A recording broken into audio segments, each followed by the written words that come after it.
Get ready to innovate and organize your workspace with Metro. As the industry leader in storage and distribution systems, Metro is here to transform and organize your kitchen. With their premium solutions, you'll experience the Metro difference. Metro's sturdy and versatile shelving units, workstations, holding cabinets, and utility carts are designed to streamline operations and maximize your productivity. Don't settle for imitators. Metro products last longer and offer unparalleled quality and durability. Plus, the many customization options ensure that your space is tailored to your unique needs. Hey, we use them here at Walk and Talk. Say goodbye to chaos and hello to order with Metro Shelving. Visit their website or contact them today to start designing your perfect space. Metro Shelving, your partner in organization and efficiency.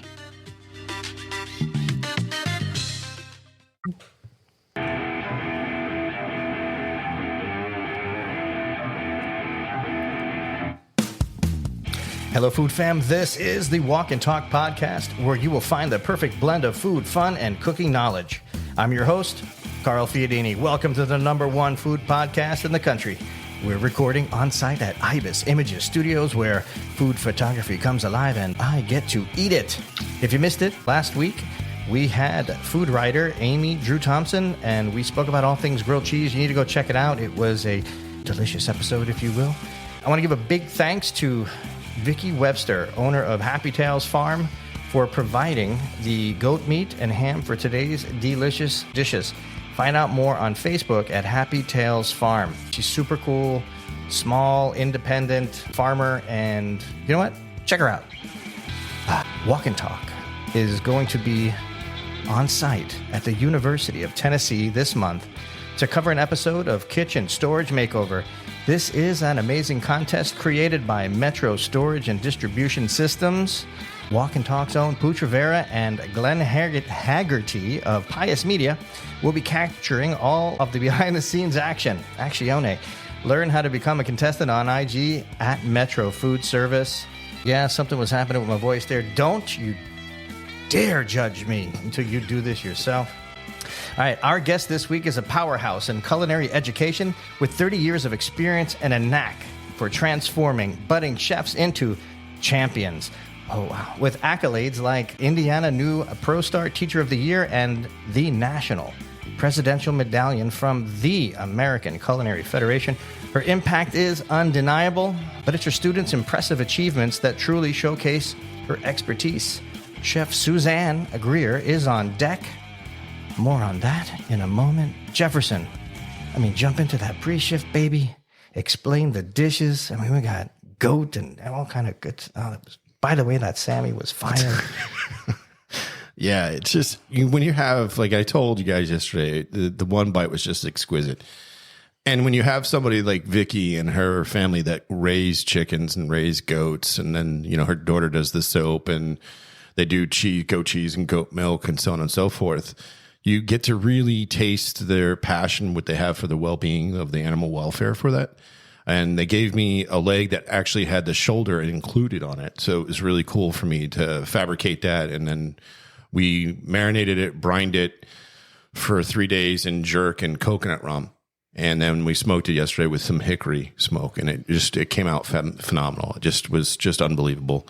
And then she raises also kuni, which it's a type of breed of pig from New Zealand, and it's known more for charcuterie because of the fat cap that animal has. It just exponentially has this fat cap that's just gorgeous. It has a lot of flavor and a lot of complexity to it. She gave me the ham. So this is actual food that she's going to have for her family because, unfortunately, her husband, Mike, was trying to fix something on their smoker, forgot to put a cover on something, and one of the goats decided to eat the wiring. So the smoker went down. So they asked me, hey, could you do this? And I'm like, sure. Could you mind if I take a little... there's the devil's cut, there's the angel's cut. Well, then there's the wit cut, which is the walk and talk cut. And that's what we did. So I showcased ham as an entree today with my peach marmalade and bourbon. That was actually marinated and brined for those 3 days as well. And then I did some melted potatoes, or also fondant tomatoes, which is very French, butter and more butter and more butter and a little chicken stock, salt, pepper, and butter, if I didn't mention that. And then you roast them or sear them off, and then you put them in the oven and roast them for about an hour. And they literally melt in your mouth. They're phenomenal. And then I put some leeks in there and I smoked the leeks as well. And then for the crudité for me, I did a miso-rubbed, pistachio-dusted cauliflower and smoked it. And when I first tasted it, I was like, why does this taste like tahini or peanut butter? This is really, why is my taste buds not really registering what I think I'm supposed to be tasting? But that actually turned out to be something that was delicious as well. And then the last but not least is the whipped goat cheese with the lemon marmalade, a little bit of Scotch bonnet, some fresh thyme, and some fresh garlic. Since John doesn't like mayonnaise, I didn't want to introduce any mayonnaise to this one. I did sweet plantains, roasted them down, and then pureed them into this beautiful mix. I layered that on with some roasted peppers and then pickled, spiced onions in that smoked goat. And it was just phenomenal on the sourdough. Tell me more about the butter. There was a ton. Oh my goodness. Yeah, I have to tell you. So the goat Sammy hit the spot for me. You know, the ham as an entree, as what you did there, also very good. And you know, I think we're going to probably see a lot more product from Vicky's farm, from Happy Tales, coming into, future episodes. I will say this. There was a lot of pressure on me because when a farmer gives you, first of all, that's the ham that I used. Sorry. Where is the walk-in? Because you know what? You can go cry in there. It's not crying. I just want to point out that when they entrust somebody like myself to fabricate that pig, which I broke that pig down, Wilbur, that ham, and then to have it come back and then me smoke it and then treat it the way the passion that she and her family have, I wanted to make sure that transferred over for what I was doing for her family, because it's a huge monument. It's a huge thing or an honor to do because they raised that animal and they had the care for that animal. They want to eat that animal for, their family so that they can actually have substance. I got to make sure I do a damn good job. So there's a lot of pressure to make sure you're doing it and you're making it stand out the way she was raising that animal. That's the pressure I was talking about. All right. But you know what? You're built for this. Oh, yeah. I mean, your forearms are tattooed with... well, now I need a goat. Yeah, now on your chest. Like, do one. No. Yeah. I got this empty spot right there. Okay. I could do that or the carrot. And then do like the breakdown of the butcher of the carrot. Goat would be cooler. By the way, she's doing goat yoga. And she wants to do like a goat yoga with the veterans too, which is really cool. And I feel like I need a little yoga in my... With the way your L7's doing, or L5. The last time I tried anything to do with yoga, which was probably around 20 years ago, it for me was awful. I would never do that again. I would pay good money for him to watch him do a yoga session for like a minute. How much money? $1. Oh yeah, no, it's not. It's not big money. Come on. Not worth it at all for me to put this. Oh, on. It's so worth it for us with all these cameras around us. I would love. I mean, if we put like a pod together and everybody starts putting cash into this thing, maybe I'll do it. Well, you go ahead, mention it. And I just did. I just did, and we'll have to find like a charity or something to push that cash over. I would do that for a charity if people wanted to do this. I might have a charity for you. She might be on the phone. Is that right? Uh-huh. Is that right? All right, let's usher Chef Susanne Grier onto the show. Chef, how are you today? I didn't take lives, so it's a good day. I love it. I think I only crushed a few dreams and ate a few souls, but I'm good to go. You know what? Where have you been all my life? I mean, seriously. Just been waiting for you. And here we are, leading up to the actual recording time moments ago. I wish we were recording this, I don't know, for about a minute and a half that we were talking. You said some incredibly funny things that I'm not bringing up on air now. I hope Jeffrey told you what I told him the first time I met him. It was love at first word vomit.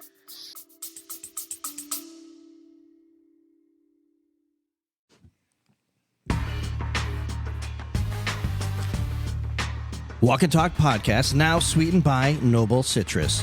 Bite into a juicy crunch tangerine, 40 years perfected, seedless and oh so tasty. Or savor a starburst pomelo, the giant citrus with a unique zing. Don't miss autumn honey tangerines, big and easy to peel. Noble. Generations of citrus expertise, delivering exceptional flavor year-round. Taste the difference with Noble Citrus.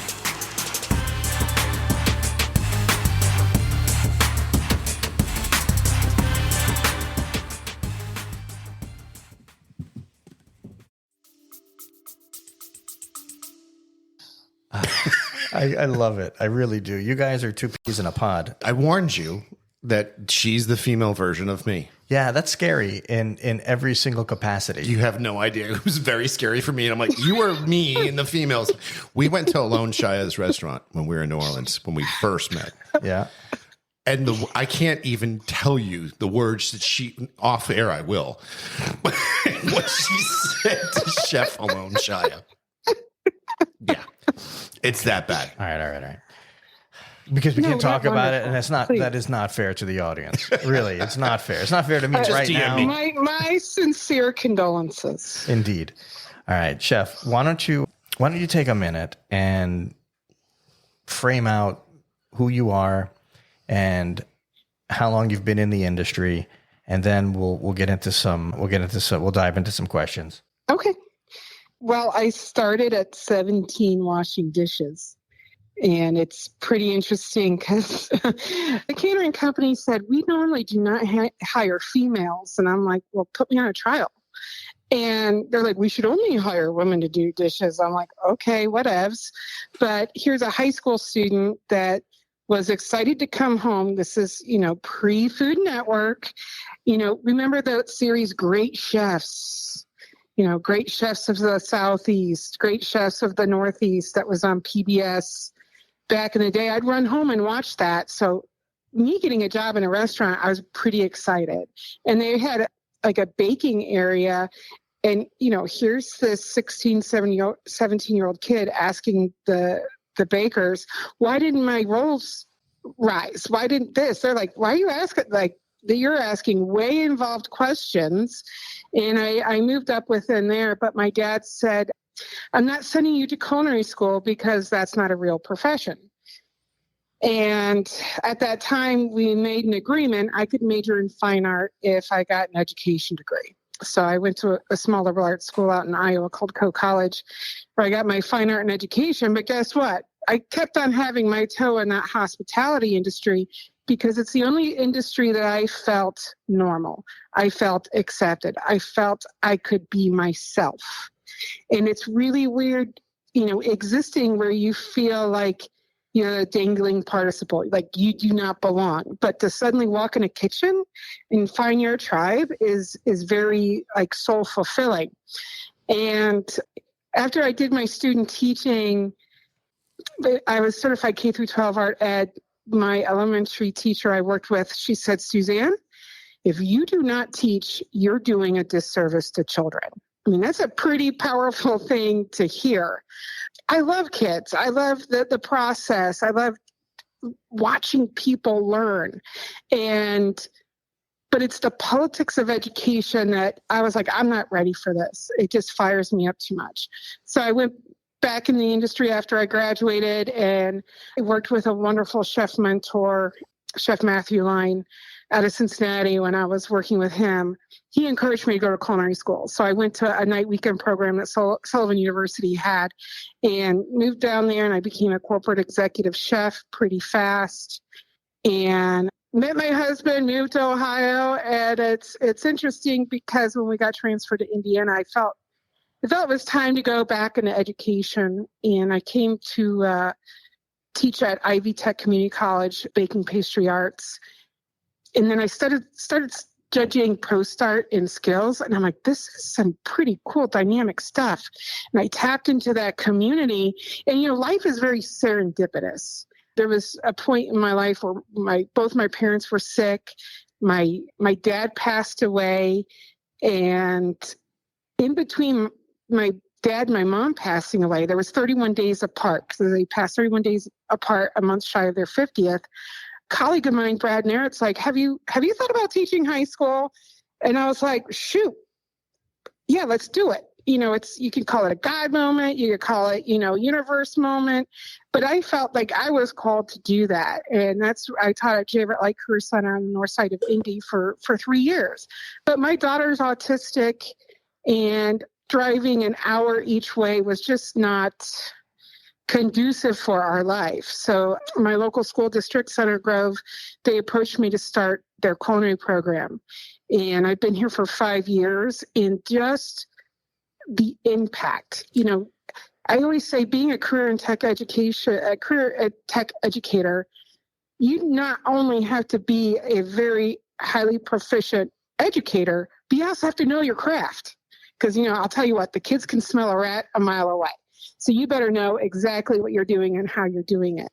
But on top of that, it's creating those human connections and being a soft place for these kids to land.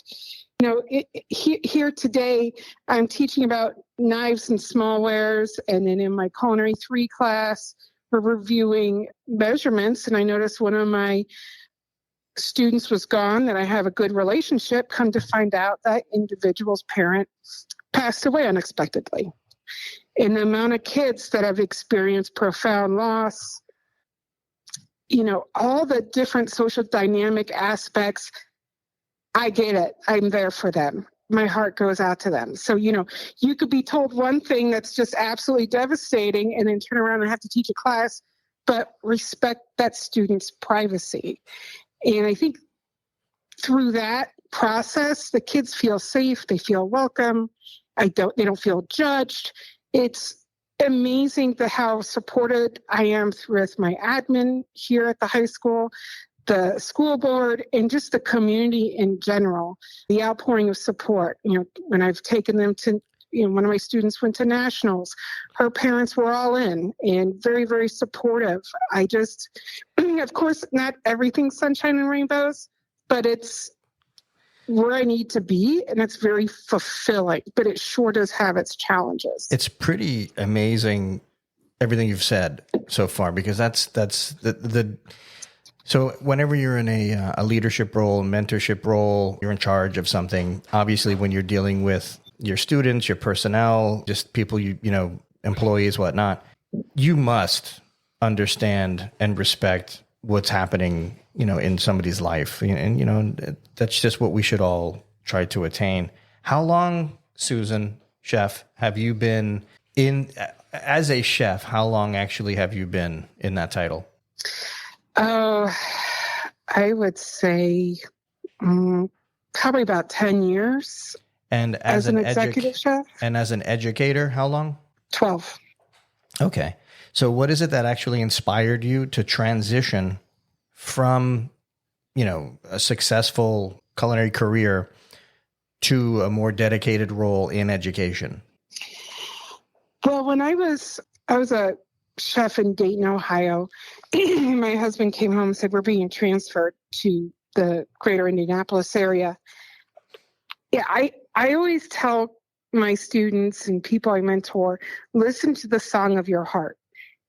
If you listen to the song of your heart, you will find the places you need to go. And sometimes the places we need to go are very challenging places and spaces. And we came to Indiana, I right away got the job doing all the pastries for the NFL honors. And that was really cool. I've had amazing opportunities to be in really cool spaces and places. That's been fun, but am I feeding my soul? And I think it's one thing to have food in our craft feed our soul, but when you have the heart to give back, I felt like I had more to give back. And teaching at the college was great, but to see the impact, what I've done I'm in my 8th year of being a high school teacher. These are my kids. I don't call them my students. They're my kids. They come in, I look at their eyes. I'm like, your eyes are telling a story. What's going on? What's happening? They come to me if they have, thoughts of suicide or self-harm. And, I love, that's the bell for the end of the school day. But it's, when I go to a kid's hockey game or I go to a kid's football game or choir concert and they're like, chef, chef, chef, to see them, I am just not just their educator. I am their mentor. They come to me with problems and situations, or if I see a kid sleeping, I ask the question, why?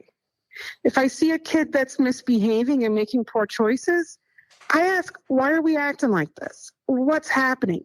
Because 9 out of the 10 times, it's something that's going on in their personal life that's causing them to act out, that's causing them to sleep.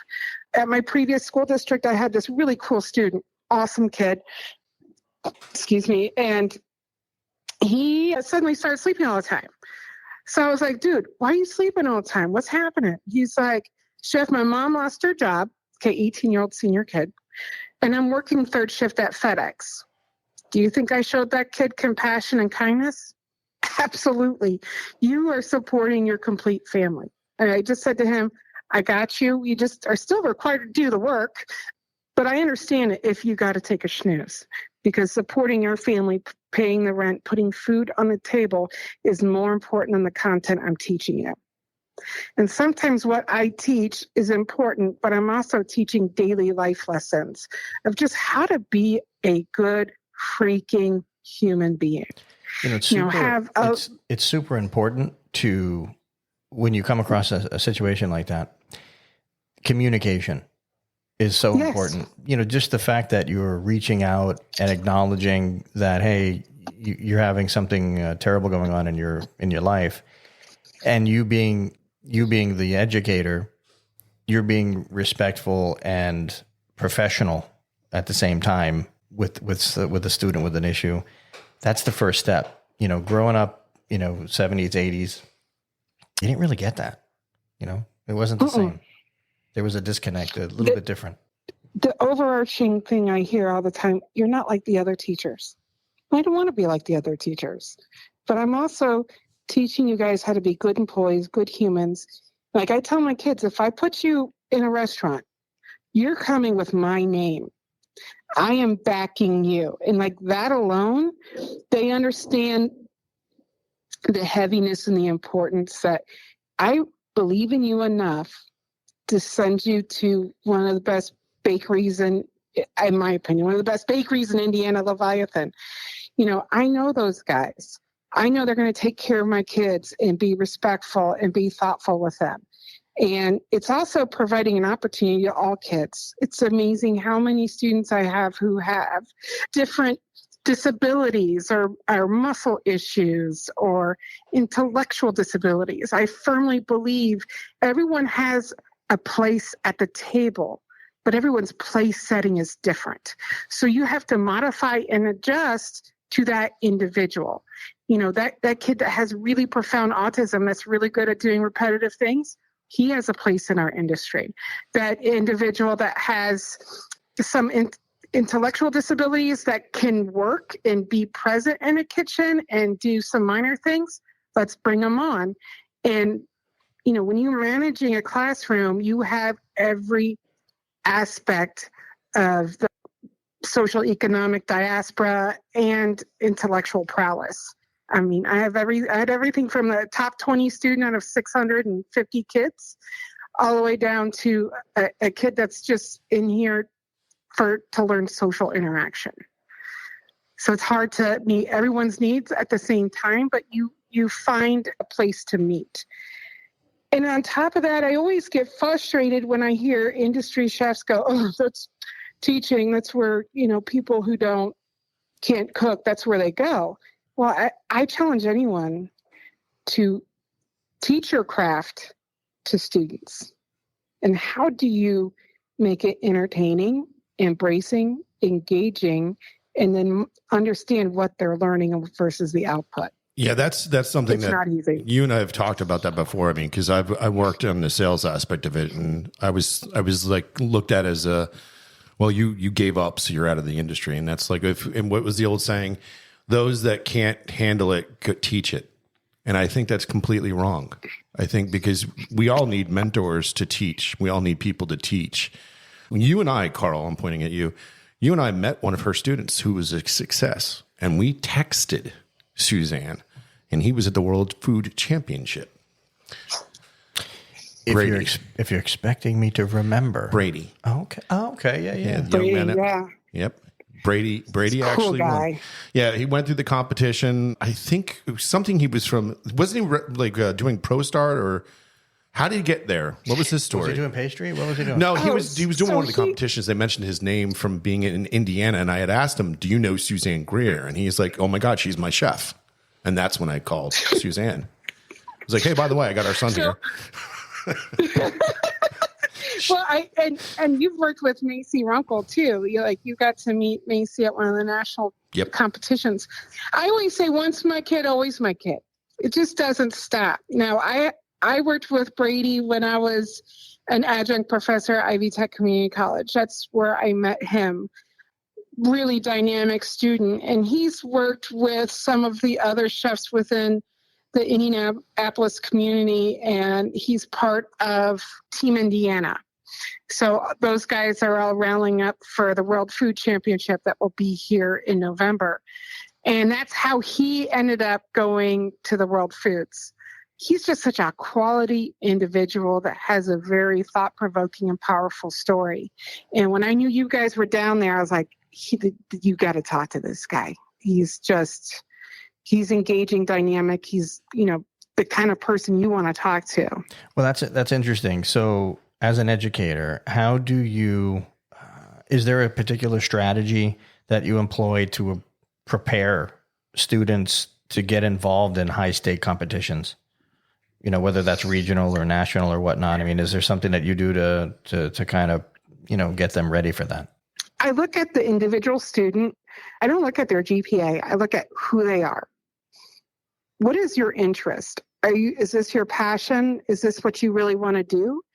And oddly enough, the byproduct I see is my students who are involved with athletics. I played high school and college soccer, so that takes a lot of time and dedication and focus. Well, what does, food sports competition? That's what it is. It takes a lot of dedication, time. Like my kids and I, we practice from 9 to 2 on Saturdays. And we just do Skills USA. And we have to have tryouts. Most schools don't have the opportunity to do tryouts because they don't have enough interest. And the kids come out, but they have to try out. I watch them. What's their workflow? What's their thought process? Do they even practice proper sanitation? And then that's where we go. And these kids, they show up. I tell them also, you have to practice at home. If you want to be a champion, it takes time. But I also tell my kids, be a compassionate human being in the kitchen. You see someone struggling, give them some supportive words. Like our first year of doing Skills, I was so proud of my kids. We went to state, we showed very respectfully, but what made me so happy, it was my students that stopped, hugged the student that was struggling, and helped them to finish. Like, to me, that's true character. And that's more important than first place. Now, do I like winning and placing? Absolutely. I'm a competitive individual. I mean, I have to tell you, I'm kind of in like the Cobra Kai camp, sweep the leg. You know what I mean? Like, I'm kidding. You're more the Mr. Miyagi and he's more the Cobra Kai. Yeah. I'm like more like Joey, Lawrence? What's his name? I forgot. Joey Lawrence? Is it Joey Lawrence? The bad guy, Karate Kid. Oh, I don't know his Lawrence. I don't remember. Oh, Ralph Macchio? No, he was the good guy, but the other one, but the character's name, I don't remember the character's name. All right, so let me ask you a question. So, chef, is it pastry only, or is it savory also? Where do you draw the line? Well, I do both. I always say I'm a bipolar chef. Who isn't? I could go either way. I know. I always tell my students, look, I got you. I deal with anxiety and depression. Yay. Winner, winner, chicken dinner. I'm like, welcome to the world of ADHD. Fun, enjoy. But I primarily what I'm really good at and a good technician is pastry. I'm a certified executive pastry chef. I do a lot of freelance work just in pastry, and that is my preference. I think I'm a stronger pastry coach than culinary coach, but I really believe in collaborative learning environments. So I team up with other chef instructors, high school chef instructors that are doing skills, and I will work with their bakers and they'll work with my culinary kids. So they get a different perspective in view. Because to me, a win for a student is a win for a student. It's nice when I can say, look at my center craft kids, they're fabulous. But the flip side, when I've worked with a student at a different school and I see them do well, that makes me happy. And it was really cool not this past year, but the year prior, how my students became good friends with the other school students and they cheered each other on. And I'm like, that's what it's all about. How are you creating doing community and connection? How are you doing all of this? And you're, if I'm not mistaken, you're still in pursuit of your master's degree, correct? Yeah. Like what kind of human are you? I'm just trying Superwoman. Seriously. Yeah. How are you managing that? And she also has to manage the home too with the autistic child, little chef. So. And my husband's working in Michigan, so I'm pretty much a single mom Monday through Friday. I mean, how much coffee are you drinking? About as much as me. A lot of coffee and fermented water. I love the fermented water. I can dig it. It's fantastic. Yeah. So I'll be graduating in December 14th with my master's in career and tech education. I'm also the president-elect of Indiana Association of Career and Technical Educators. It's a passion of mine. I know I'm insane. Wait a second. I'm insane. He just rolled his eyes, literally. I can't wait for this to come out. No. It's not. Because he was like, are you kidding me? That's the look. Stop. Okay, is it an this? overachiever. Is it this December that you're graduating? Yes, this December. Okay. And then after this, you're gonna get into like physics or something. Like what are you jumping into next? Where are you? Well, I'm looking to become an astrophysicist now. That is not my gift. No. I promised everyone I'm done. I've had people go, "What about your PhD?" And I'm like, "Nope. That's too much writing. That is not my gift." You say nope too now much today, writing. But I have a feeling, I have this itching, just listening to you for, 25 minutes, I'm pretty certain that you're going to be like, you know what, this is not enough. Masters, not enough. Yeah, you're going to go for your PhD. Of course you are. Well, it's one of those things. If I do it, we'll see. Life is fascinating. Life is interesting. And I think if you leave yourself open to opportunities come your way. What the energy you put out in the world is what you get back. And I put it out and I got Jeffrey. So I don't know what my energy says about that. Put your energy away. All right. That's what I say to that. The energy must be lock your energy in the basement along with Jeffrey. Yeah. Kidding. I mean, well, Jeffrey and I live in the gutter together, so it works out.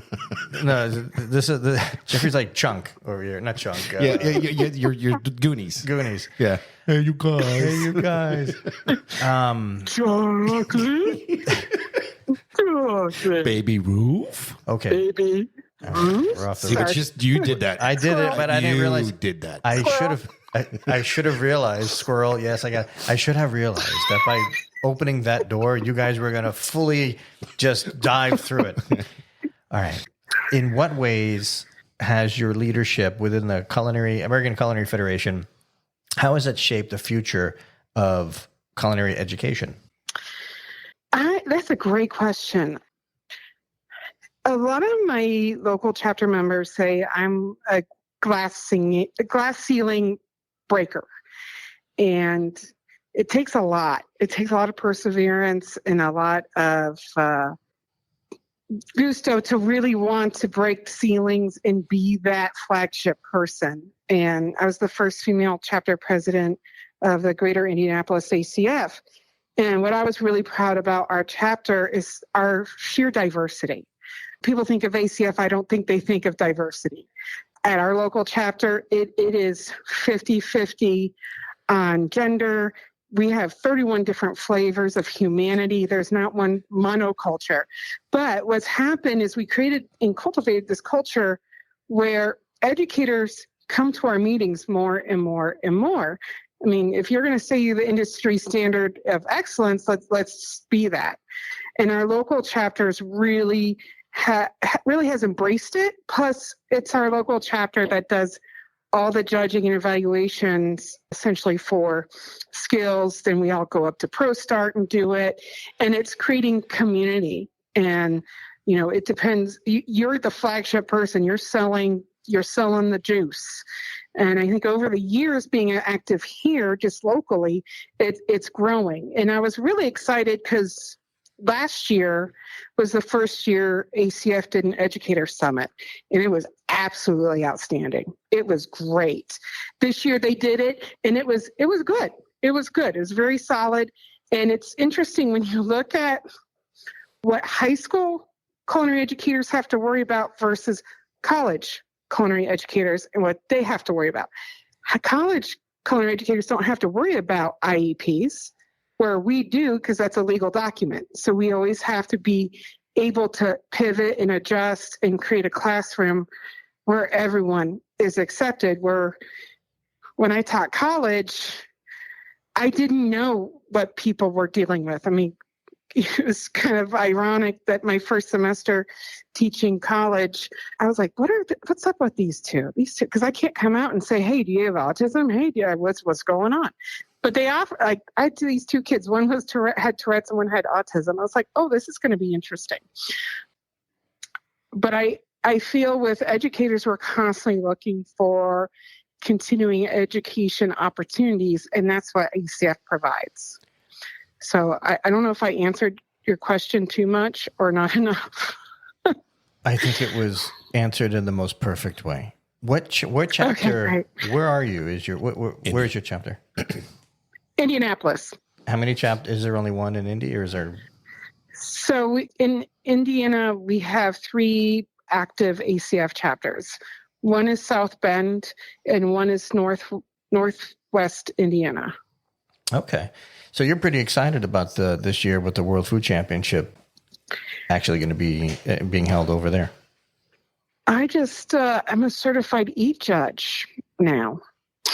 Oh, Ooh. She's like you. Oh, that's fancy. I'm bougie. Oh, you're so bougie. Yeah, they said I'm going to be a gold card. I'm like, sweet. I love what you're saying. All right, so let's get to the brass tacks here. When are you cooking some desserts for me? When you go to Indy. Well, when you guys come to my house, I'll cook for you. Oh wow, she sounded like I'll cook for you. Oh sure, yeah. At first, she must sound like Edith Bunker. Oh, Archie. Oh, I'll be glad to cook for you. I always get asked, "Are you a New York Jew?" I said no. No, I'm screwed up. My mom's from the south side of Chicago. My dad's from Boston, and I grew up in Cincinnati, so I'm all sorts of messed up. Yeah, you're all sorts of stuff. Yeah, I mean, we have a Hollywood Jew here with Jeffrey. That's pretty. She knows. Yeah. Well, in case the audience, he is a fancy one. Yeah, he's so fancy. So, Suzanne, one of the things you and I were talking about, and I want to touch on this, there's Pam Bedford, who we respect, and she's a culinary instructor, too, here in Florida, in the Gainesville area. And you made a comment to me about the budget that you had left over and how much you get to spend that. Can you go through that for the audience? Because I wanted to showcase some of the issues that teachers in the high school realm, depending upon or differ from the college. You have your pad of paper and pencil ready for this lesson, gentlemen? Sure. No. No. Can we do Cliff Notes? Yeah, you can do Cliff Notes. I'm gonna try to make this pretty quick and easy. So Carl D. Perkins, back in the day, created a grant on the national level, and each state applies for this grant. It's called the Carl D. Perkins Grant, and you apply for it, and there's like a metrics. Indiana, for example, got $32 million. And let's say Ohio, right next to us, got $52 million. So that's a $20 million deficit. And why? I don't know. So what happens is the state of Indiana took their $32 million And then if you are a career center, that's separate for a high school, and a career center is a learning space where various school districts send their students to. And those places get state and federal Perkins grant funding, where I'm at a comprehensive high school and we only get state Perkins grant funding. So the way my program is funded is different than our local career center. Now, I will tell you, it's not earmarked to be directly used for any program. Like my school district essentially pays a tuition to our local career center for the students that go there. Now, we offer a lot of in-house CTE, career and technical education. And I am very lucky to have a great school district, community, and school board that really believes in my program and what we do. Through some grants and magic, they built a $1.2 million commercial kitchen. But I do have like 600 kids in my culinary pathway. How many kids? So that 600. 600. Wow. There's more. I'm the only like chef educator. My colleague, he comes more from the business side, which is great. And then we have a bunch of Culinary One teachers that just have the right heart and they're learning as they're going. And we make a really great cohesive team. But career centers is a little different. And the way funding trickles down is that's what it is. In the state of Indiana, unfortunately, we cannot charge fees for school, like textbook fees, lab fees. So that's really hurt a lot of the career centers, because then they don't get, like, part of the lab fee when I was at a career center was the uniform. Now they've got to find the money for that. Whereas here, we used to charge a lab fee that would help cover the cost of food. The district had to scramble and find money for that. And I got to, give Center Grove schools a high five for really believing in what we are doing, the difference that we're making. Because when it comes to our food budget, we're not suffering when it comes to the food budget.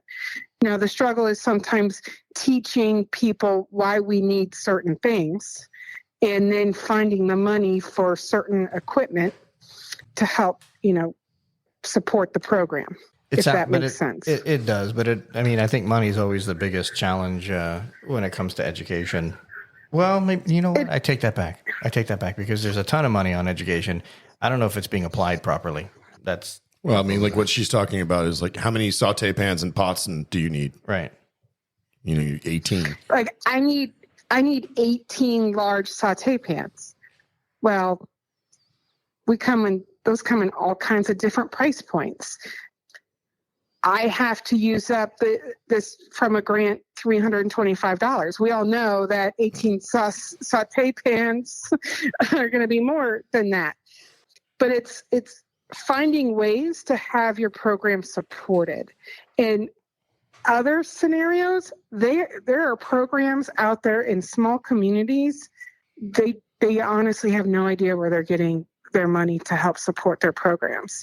Suzanne, I have to tell you, it would take 18 saucepans and a $325 to feed me alone. He's not kidding. Do you know what I mean? Know. I mean, so when you look at the the bigger picture here, yeah, that's a challenge, and it's not enough, and you should be getting more. Well, and then here's the thing: we're as an industry, somebody who's outside the classroom, right? And what is the biggest thing we always hear?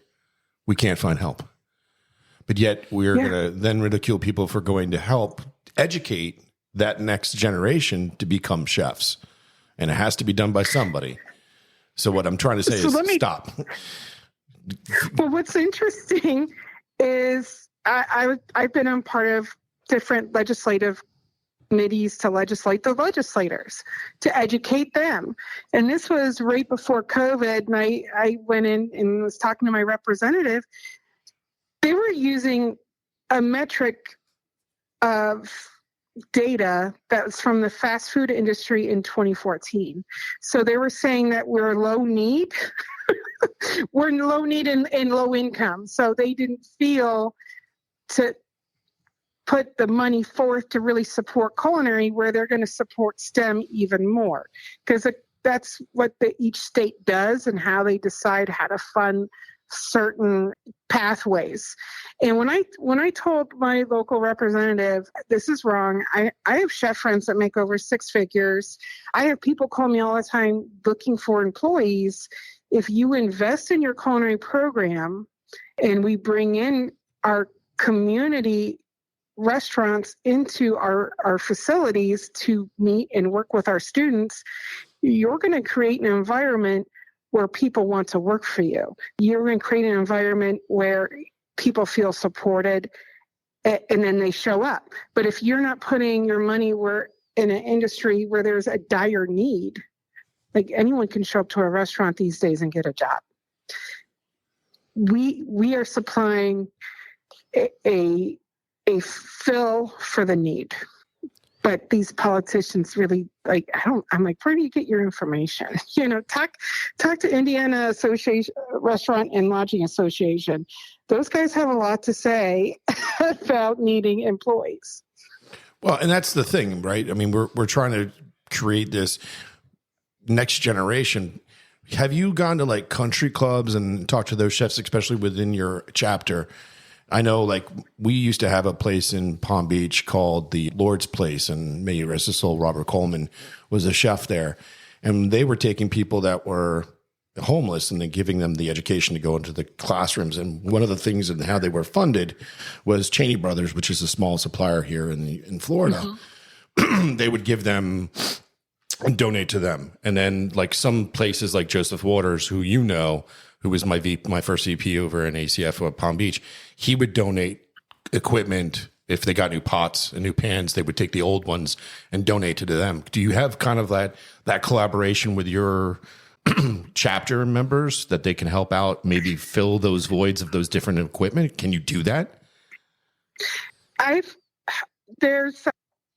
There's people that are willing to backfill in certain areas.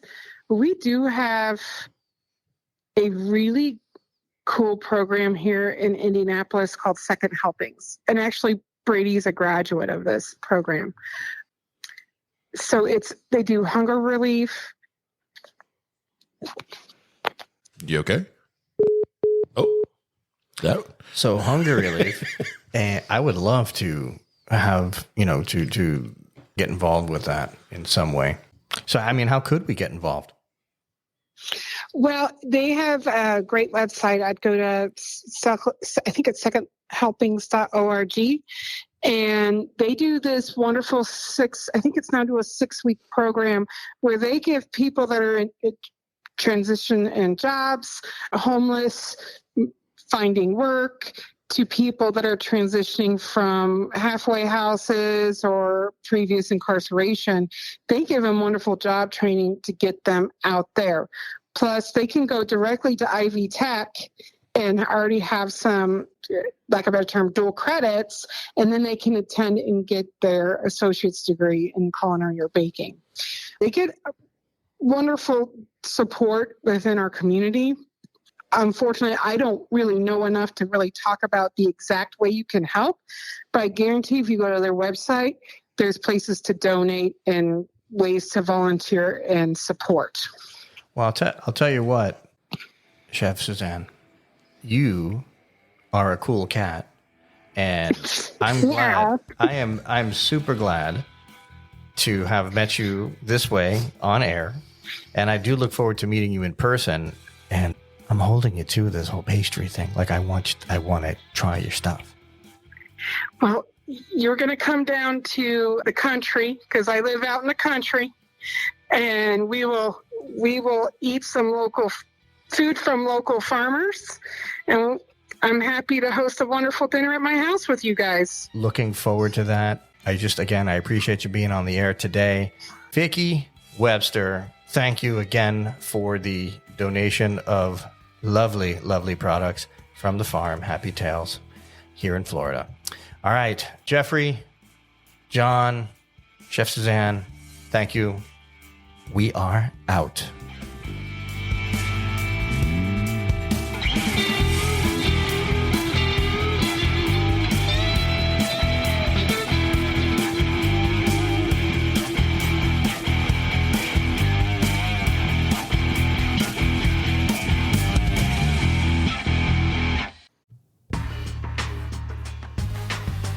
Let me tell you about my friends over at Citrus America and their amazing juicing equipment. They're revolutionizing the way you enjoy freshly squeezed juice. They're at the best hotels, restaurants, and markets. Their mission is simple: develop a unique consumer experience with on-premise juicing, deliver healthy taste options to clientele, and juice more faster. It's that easy. Citrus America supplies the highest quality juicing equipment and solutions in the industry. So whether you're a small business owner or a large corporation, Citrus America has the right juicing equipment for you. Find out more at citrusamerica.com.